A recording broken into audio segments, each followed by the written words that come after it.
I was born in a refugee camp in Tanzania.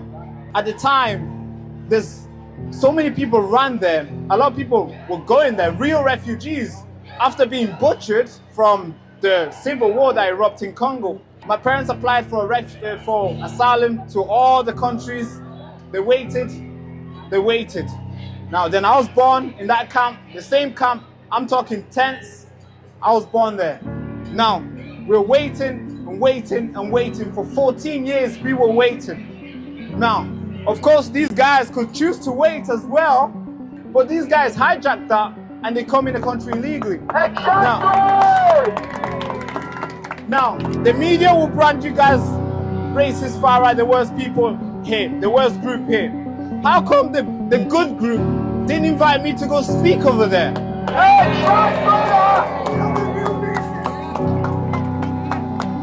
So I call this the greatest awakening because all the way from over there, there's hundreds of people turning up. It's a Saturday, for God's sake. They could easily go around and watch football and have fun, go on a date, do all the lovely stuff they could do. But instead, they want to stand here, rain or not. They're ready to send the message. And I believe the message will be received today. Thank you so much.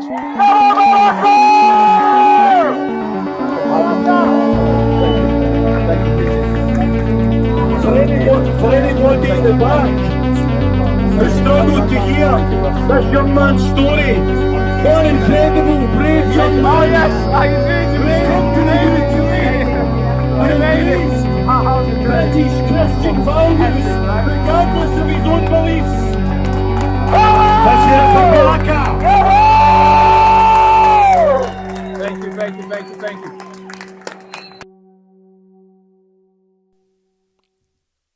Ladies and gentlemen, patriot, truth seekers, digital warriors, welcome back to the show once again. This is the Baraka Show. I hope you guys can hear me right. I don't know what's going on, but this headphone here I'm using somehow today just stopped working. They literally just stopped working. So, all right, you guys can hear me. Okay. So my monitor, my mixer here just stopped working. Maybe the mixer also know the story that we're about to cover today and just chose not to turn up. I understand, totally do. I don't know how to approach this story, guys. I really don't. I wish I did. Maybe I could have, find the best way to come and report to you this story. But hey, I don't have the best way to report this. Usually, other people will just put the teleprompter on and they'll just read it to you. But I believe this story is I don't know. I feel like I'm shaking right now. Like we've covered a lot of stories. A lot of bad stories, like heavy stories. The story of a girl getting married in Birmingham. I remember we covered that. YouTube didn't like that. Ooh, no. So we got a strike for that. I believe the little girl was like 14, 12 years old. She got married in Birmingham. We covered that story. Obviously, that got deleted. We covered the grooming gang when, obviously, from December onwards till April, we were covering that. Back. Of course, a lot of those videos got deleted. We've covered a lot of injustice. We've brought people on who have gone through horrible stuff in their life. Even people who were sworn in to protect them, civil service, were a part of it. We've covered all these stories. But the stories that I got prepared today, this one is like it took me so long to go live today, to click go live. Because you can tell by the way I'm presenting already that it's like, whoa, it's like trying to go give a big speech and you're like, man, I'm going to fuck it. My hand is actually shaking just the idea of reporting this, reading this story. Just make sure like the hair in the back of your head just stands up because it's like, whoa, what the fuck? Really? Like this is going on? And also my language today is going to be really bad. I have to warn you because of the story itself. Of course, you can't contain yourself. Can't keep yourself together reading this. I've read this thing like 3 times. I'm gonna read it again to you guys. So brace yourself for an impact. This story is really bad. I know I've taken 4 minutes to prepare you for it. Usually I should have just got into it, but hey, brace yourself for it. This is not good. This is happening in Great Britain. And these are not stories that, like grooming gang is very different, because you're reporting stories that happened 20 years from now, 20 years ago. You're reporting a story that happened maybe 10 years ago, maybe 15 years ago, in 2001, 2003, 2007, 2010, 2006. But the story that I'm doing right now happened like a couple months ago, couple years ago. So it's like, whoa, like your body just get hit. It's like when you go outside, your house is warm. As soon as you come out, it's just cold. It's like, and you're like, whoa, what? That's how bad this is. Now, of course, enough of me preparing you. I know you guys are old enough. So this story involved two guys. These guys. And involve a child, a 12-year-old girl who cannot be named because she's that young. Still, these are brothers and family members. These brothers went and raped a 12-year-old girl, a schoolgirl, 12 years old. These two guys here that you're looking at. And one of you can tell who's the oldest one here. He was the oldest person, the oldest guy here. He was HIV positive while grooming and like being abusing and getting himself in. Getting the girl in the situation that they got her in to be able to rape her. He was HIV positive while he did that. Now I'm gonna read you the story. It's really bad. It's insane. It's really horrible. Before doing this story, I had to fact check everywhere, like just to make sure. Or maybe it's just a Facebook post. All right, no, it's not. The mainstream media, they were forced to cover it.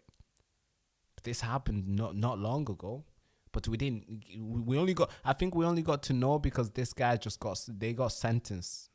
They got sentenced like 2 days ago. That's how we got to know this story. If they didn't get sentenced, we wouldn't know. We wouldn't know. Now, this is the story itself. So here it is. Two evil brothers raped schoolgirl, 12-year-old, and father her child while HIV positive. A 12-year-old schoolgirl was horrifically raped by two sick brothers and impregnated by her predator's abuser, who attacked her while knowing that he was HIV positive. Yeah, it's insane. It's fucking insane. I got so much things, like I have so much to say about this story. I don't know how to I need to tread very careful with it, because I know the amount of stories that we've done reporting on what's got, the crimes like this that are reported on in the UK. And every single time they get taken down, usually because YouTube says, hey, this is, the language was too bad. Duh, it's a bad story. What do you want me to do? Use a soft language? Sanitize it, make it make it good, make it sound okay. There's no way you can make these stories sound okay. A lot of these videos have been taken down. Yeah, bad language. Oh, sensitive. Age restriction is too brutal. Oh, people only over the age of 18 can watch this. All these restrictions that YouTube puts on these videos. So I have to tread very careful here as I'm reporting this, because again, we've reported hundreds and hundreds of video of this. We post like 7 to 14 videos a day. Yeah, I know, a day. And most of those videos, if you search if you scroll through the channel, you'll be like, hey, no, you don't post that much. I do. Just they all got deleted. We were demonetized for 9 months. Well, what do you think happened to all the hundreds of thousands of videos that we made last year? They're all gone. The latest video, there's only 2 videos that stayed up. That we posted last year. Every other video is gone. So I really do have to tread very careful here. But hey, I can't stop myself. I get too passionate because these stories are affecting young people. People itself, yeah. So of course, I can't be a robot here. I'm not reading a teleprompter. I got my heart in my chest. So of course I'm gonna get passionate, especially reading a story of a young schoolgirl's life being ruined by 2 predators, and the fact that a big brother is the one who orchestrated this, bringing in the small little brother to get involved. Man, that's even worse. It's like, what? Yeah, I got so much stuff to say about this. So, oh God. Okay, let's go to it. Now, a 12-year-old girl said 2 evil brothers snatched her innocence when they raped her and made her pregnant despite knowingly having HIV. Now, the guy on the left, his name is Patrick Leonard. He's the guy who was HIV positive, and we got Lina Kiswa. I think that's how you say his name. He's the little brother here. They've been jailed. They were sentenced. I'm going to read it all today. So Patrick, this guy, Patrick Leonard, 23-year-old, and this other kid, 19-year-old, Lenny. So I think that's how you pronounce his name. He's 19-year-old. Both were convicted of raping a child by a jury at Bradford Crown Court. The wicked brother was slammed as, I quote, remarkably reckless, while they were convicted of sexually assaulting a schoolgirl for their sexual gratification. The victim, who cannot be named due to legal reasons, so you can tell she's still a child. Oh man. Shared her narrowing account of the abusing in court. So she was in court testifying. In a recording of a brave girl's victim impact statement played to the court by prosecutor Chloe Hudson, she told how vicious the brothers had been, snatched her innocence away. Oh God, how vicious they were when they snatched her innocence away, and told the pair that they should be ashamed of themselves. Leonard, the big brother, accepted he knowingly raped her while being HIV positive, putting her at risk of contracting the deadly disease. The 12-year-old girl did not contract HIV, so she did not get it. The court heard that the schoolgirl later gave birth to a child which has been proven to have his DNA, which has been proven to be his by his DNA test, reports from Yorkshire Live. So she gave birth, the 12-year-old girl. She went on and gave birth because she got pregnant by the big brother. And she gave birth. Again, we carry on reading here. The evil brother were found guilty for the horrific crime by a jury. During their sentence hearing, they appeared on separate video link from custody. Yeah, there's so much thing to unpack here already. There's so much to unpack here. So much. Freaking so much to unpack. I don't know, my hand is freaking shaking. So I gotta hold my hand together. So, big brother orchestrated this. Very abusive. Got the little brother involved. He was HIV positive. A 12-year-old girl gets his little brother involved. I mean, just to think of it, it's like, what the fuck? How? How do you call yourself a big brother? You know, this is okay. All right. Okay, let's carry on. Sorry guys, let's carry on. We're gonna break. I'm gonna break it down more later on, but let's carry on. There's so much shit to say. Like, there's so much fucking shit to say. But again, I have to tread very careful here, as a lot of these videos get deleted, and we do not want to report for it to be deleted. We want it to report so the nation gets to know. As it says here, the nation needs to know. That's the whole point. Now,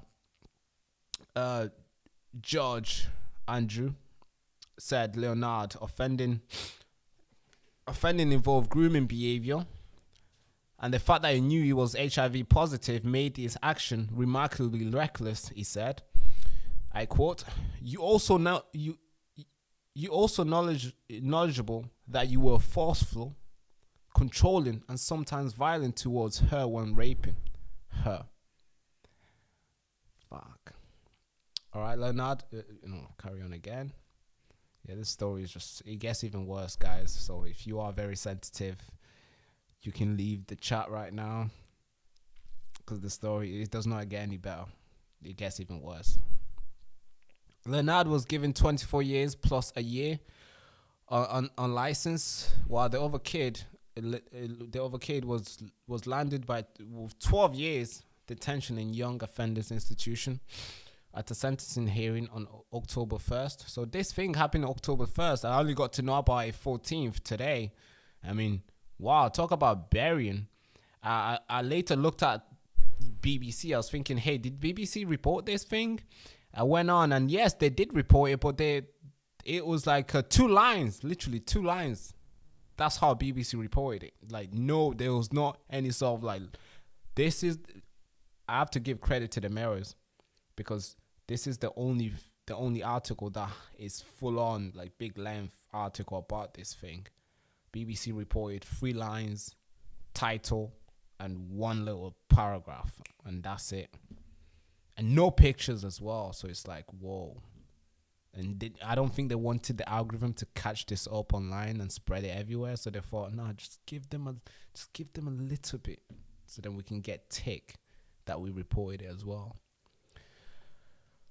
By the way, I'm not seeing your chats today, so whatever you're saying in the chat, I'm not able to see. I'll see it later on after the live stream, so I'm not ignoring you guys, so I'm just not able to see the chat today. Not right now, sorry.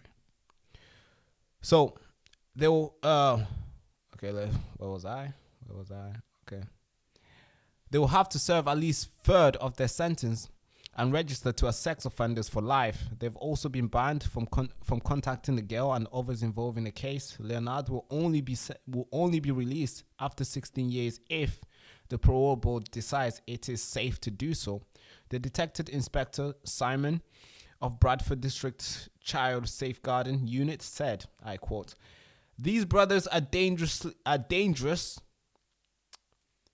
sexual predators who have destroyed a young girl's life, and they took advantage of her for their own sexual gratification, and both deserve to be behind bars for a very long time," end quote. Okay, I quote again. I would like to praise the bravery of the victim in this case for navigating the complex judicial system. Complex, really? Come on, Simon. And I hope the sentences go some way in finding justice. The Workshop Police take all reports of sexual offending seriously. Really? Okay, so sorry. Let's carry on reading. See, that's why I get in trouble here, man. And victims are encouraged to report offending to us when they are ready, and will be treated with ultimate sensitivity. Okay. I think that's where the story ends. Well, no way. That's where the story ends. Now, if you go to the police, it's verified. It's true story. If you go to all this media outlet, it is verified. It is a true story. So this is not a made up story. This happened where a big brother A big brother. Yes, you call yourself a brother. You take your small little brother. You're talking to a 12-year-old girl, child. She's still in a uniform. She's what? Is that year 7? I think that's year 7. Either year 7 or year 6. Whoa. Shit, could be primary school. Fuck, even. Damn. Well, year 7, I believe. She's in a uniform, for God's sake. No, uniform for work, uniform for school. That's how sensitive and, a small little baby she is. But no, you're a big brother. You call yourself a brother. You're going to go out there and get your little brother involved. You are HIV positive. What the fuck anyway? Like, why? Fuck you been doing? Anyways, that's another problem for another day. But you are HIV positive. You groomed a 12-year-old girl, 12-year-old child. Yes, a child. You groomed her. And you get your little brother involved to go and rape the little girl. I mean, talk about the devil is alive. Man, this is it. It's like Cain and Abel when, after butchering his little brother, God asked him, hey, where's your little brother? And he turns around and he says, hey, am I my brother's keeper? Duh, you should be. You should look out for your brother, for God's sake. And this is not the definition of doing so. What's going on in today's world? What the F? I'm really holding myself from using bad language here, but what the fuck? Like, talk about shame. Talk about the devil is alive, yes. Walking in the street of Bradford. Man, this is a story that should be repeated on every single mainstream media news. But I had to go through little alleyways in this digital surveillance, this digital machine to find these stories. These stories are nowhere to be found. It's only reported on Facebook by a little auntie who cares about the country still. Nobody gets to report this unless you're really ready to get your account censored. It's insane. A 12-year-old girl, I mean, she has a child now. And the crazy thing is, I don't know if you guys seen that part when I read this thing. Let's go back to it. Where it says here, I think, right here, the older brother, Leonard, acceptedly he raped her knowingly he was HIV positive, putting her at risk of contracting the deadly disease. The 12-year-old girl, the 12-year-old kid, did not get the HIV. Okay. The court heard that the schoolgirl later gave birth to a child which was proven to be his by DNA test. So she also got pregnant. So we're not talking. This is a scar that walks, right? Usually people will get, usually like we report stories like this and we cry and we give our wishes and best looks to the victim. And we do our best to make sure, we tread careful with our words and make sure, they receive all the warm, good messaging we give to the victim, usually.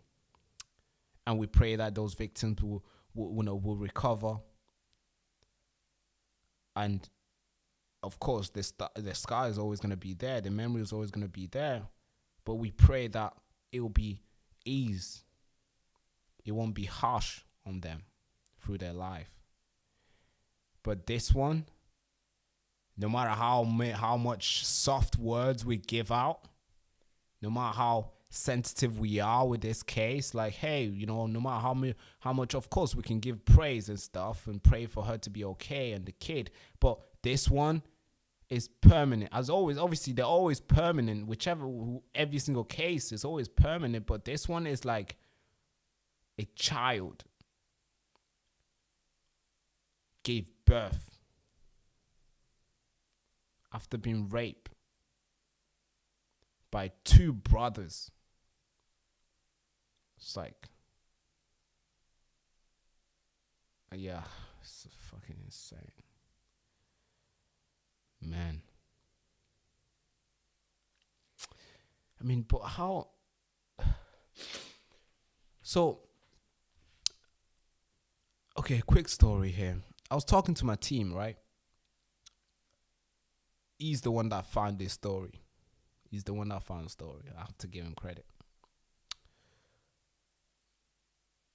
You know, because we have a database here where all our videos are processed, because we do so many videos, there needs to be a good oily machine for us to process these videos. They need to get thumbnail, they need to do this and all that. It's like multiple people are doing, so we got a good line of a machine that gets videos going and going and going, so then no content is gone to waste, so you guys don't miss out.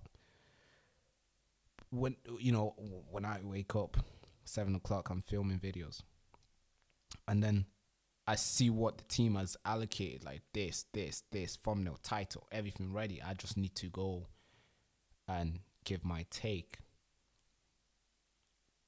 and report it to you guys, and also do some other researching to add on to it. When they put up stories like this, I read the title, I read the description. I always ask them, like, I have a little conversation with them, like, yo, what the fuck? Like, that is a story? Like, that is true, verified, heavy, to like ready to go? I mean, how could somebody, especially with this one, how can somebody take the little brother and think it's okay to go and do something like this to somebody's daughter, somebody's sister, somebody's niece? And think, yeah, it's fine. I mean, how? That's the question I always have in my head. How? Like, what kind of devil that enters in your mind to think like, yeah, this is okay to be done? Like, how? And as you can see here, George Andrew said that this guy was offending, the offenders here, they were very involved in grooming behavior. They had this grooming behavior, very manipulative, very forceful and controlling. And sometimes, I quote, sometimes violent towards her while raping her. So that's giving me an impression that this was happened for very long. Until the girl came out and gave out the story. Man, I don't know. If you got a son, a daughter, I don't know, invite God in your house. You need to pray for this sort of evil stuff to not come to your house. You got to pray for it. You got to pray for this stuff to get out. I mean, this is insane. There's so much bullet points I want to hit here. There's so much things to talk about this story. It's just, this deserves a 1-hour broadcast. Hope I had that much time. I think maybe I can squeeze that much time for this story. You figure, this is episode 12, to be fair. But this episode 12 is dedicated on one story. Why do you think that is? Because this, I'm extremely passionate about these sort of stories. Not that I like reporting them, but I hate seeing them not reported. I'd rather not report these things because, hey, there could have been, I could report all the, I could do all the funny stuff. They go viral, but these stories don't. I'm sure this thing will probably be deleted after this. Hope not.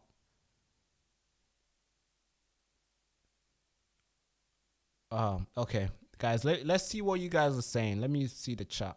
What's the chat saying? Mohammed 40 4 married Aisha at the age of 9. Oh God. Yeah.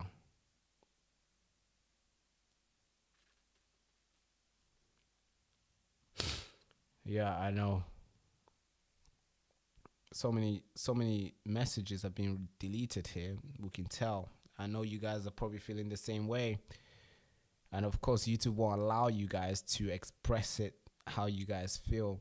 Because nowadays, you got to use a filter to communicate. You got to like filter yourself. Because, hey, you don't want to say something that YouTube might feel like, oh, this is not good. So I understand why a lot of it, you know, a lot of messages have been retracted. A lot of messages have been deleted. I get it. This is absolutely disgusting. Bless this young girl. Yeah, exactly.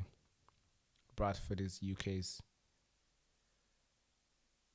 Chanombi. I don't know how you say that. Don't go anywhere near.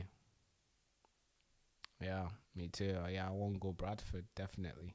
Never been. I've only been to Bradford like 2 times in my life. There's nothing there that's just asking me to go. Especially now. Nothing. This is a big brother. Imagine. You call yourself a big brother. Shame. Shame on you. And even the little brother as well. Shame on you, bro. Shame on you. So all these guys have been sentenced. The small little guy, the small brother, has been sentenced for 12 years. The big brother has been sentenced for 24 years. So all of them have been sentenced, but it's still not enough. Because what does the little girl do now? What does the little girl do? Say thank you for them being sentenced? What does she do? Say thank you for going through what she's gone through? What does she say? Say thank you to the police? What? Oh, thank you so much for putting them in jail. But hey, I got a kid and I got this memory in my head that's never gonna go away. I got this painful experience that I've endured for however, God knows, however long. It's never gonna go away, no matter how long you put them in prison for. What does she say? Thank you for what? It's like, what does she get? Get to raise a kid, you know, the kid for him. And what does he get when he comes out? What does he do? Link up with his with his kid. Oh, let's go out. I'm your dad. Thank you so much for the warm messages as well. I think the sickness is still here. It's probably going to go away very soon. But thank you. I've been sick for like 2 weeks now. I don't call this sickness now because I'm still getting things done anyway. So it's like, yo, sickness, get off me. It's going away slowly. But yeah, this is the story, man. I really hope this story stays up. I really hope YouTube doesn't delete this. I hope if you're watching this, please keep this story on, please. Maybe share it. I know YouTube has censored the channel. We barely get any views. Usually when we report these stories, we'll have like 14,000. I remember we had 14,000 people joining the live. It's like, whoa. My laptop would crash because we had so much engagement while I'm live. But now YouTube noticed, hey, this guy cares about all these stories about human being, about kids being raped. Why does he care? Fuck him. Give him 4 views. Give him 1 view. But guess what? The whole point of me doing all this, it's not about, hey, people will tune in. It's not about, hey, because if that was the case, we would have quit 10, 11 months ago because we were demonetized for very long and we were getting basically no views. But we still kept on going, making no money, but still kept on going, still getting 9 videos out a day. So that's, you could tell the views is not what I'm solving for. What I'm solving for is getting the video out. That's it. The goal when we wake up, the goal when the work starts is just to film the video. That's it. Everything else, you know, the algorithm will take care. God will take care of it. The donation, whatever, yeah, God will take care of it. The goal is just to get the video out. Shit, just click something. Get the video out. That's always been the goal. The goal is to work. The goal is to make sure the nation gets to know the stories that I think are important. Like, this story is important. This story should be everywhere. It will get fathers vigilant for their daughters.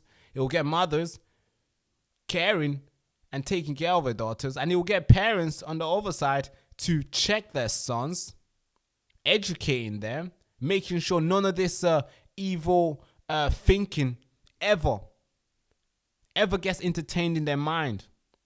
That's what mothers and sons and dads will do to their sons. They'll sit them down, because if this was played on national TV for like a day or two straight, people will talk about it. Community will become more. They'll notice that the devil is walking around the UK, so they're gonna become very vigilant. They're gonna cast it out. They're gonna say, "Hey, devil, Satan, get behind me." Just like Jesus said to Peter when Peter was doing silly stuff.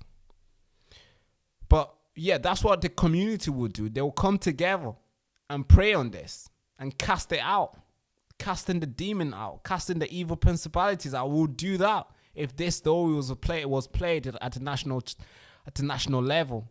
But of course, that's not. So it will just be normal. We won't even know about it. It will just go on. Probably gonna get worse. And police are out there trying to arrest me for telling you the truth. It's freaking insane. Like, I gotta go out of the country very soon, like, for traveling. And I honestly think they might shit. I can't really talk about that, because I got my bank. I don't know if you guys know, I got debanked early.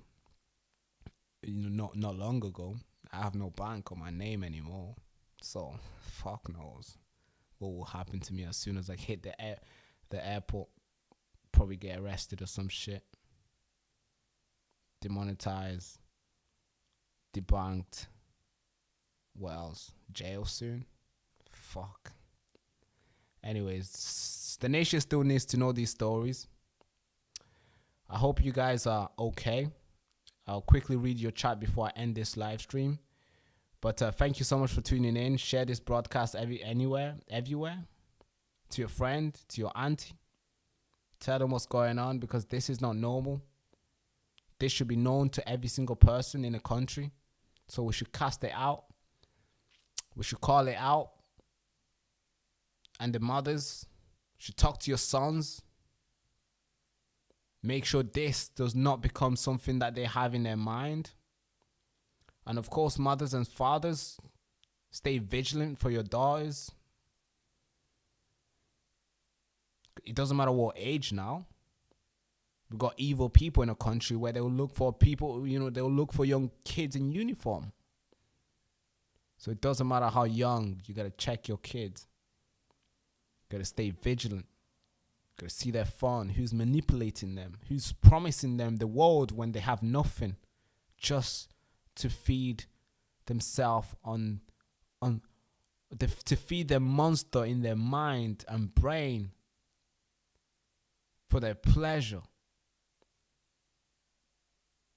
Who's promising them the world when they have nothing, so that they can get the chance to eat their life, to destroy your little girl's life, just like this little girl's gone through. Yeah, it's insane. It's freaking insane. This is Great Britain, by the way. This is not how. I'm not reporting this from Sudan. I'm not in Khartoum right now. No, I'm not. I'm not reporting from Bangladesh. I'm not in Pakistan. I'm not over there. Islamabad, no, I'm not. I am not from Damascus, reporting from Syria. No, I'm not. I'm not in Cairo, reporting from Egypt. No. Today, I'm in Manchester, reporting from United Kingdom, Great Britain. And this is the stories. So many of them, they don't want you to know. But without further ado, thank you so much for tuning in. If you're new to the channel, make sure you like, comment, subscribe. Hand to the head salute. Bye-bye, bye-bye, bye-bye. They tried to erase the signal. They pulled the plug, demonetized, censored, shadow banned. That's what they did to us. But the truth, my friend, will always find a frequency. I call this Operation Airwave Liberation because I'm not just back, I'm broadcasting from ruined. But this time, the airwaves is mine. And this time, it's uncensored. I watched them strip everything that we built. No warning, no explanation, silence, just taking everything away. 300 plus videos, deleted, all gone. And if you think this is about community guidelines, you've not been paying attention. This is a war. This is a digital gulag dressed in a terms of service type of way. They want us gone because we're saying things that they don't like. Maybe we're asking questions because we're curious. They don't like the questions we're asking. Or maybe we refuse to play nice in this echo chamber that we're in. They first hit me with the algorithm, the video is not getting enough views. Then they hit me with the monetization, well, no money for you. But guess what? They forgot to hit my will. They thought that'll be enough, it's gonna cave and it's gonna run away. But guess what I did? I rebuilt, I rewired, I learned the game behind the curtains and see how they operate. I'm not just back, we're launching Operation Airwave Liberation. No filters, no masters, just signals. The signal they tried to block, but this time is very strong. The wind can't even penetrate through this. This, my friend, isn't just about me. It's about all of us. Every single voice that's been cancelled, clipped and used in a wrong way by the media. From now on moving forward, I'm not just creating content anymore. I'm sorry. I'm building a resistance on camera, off grid and above the algorithm. And if you are watching this, you are the resistance. This channel isn't just a platform. This is a broadcast tower for the truth. I'm glad I'm back.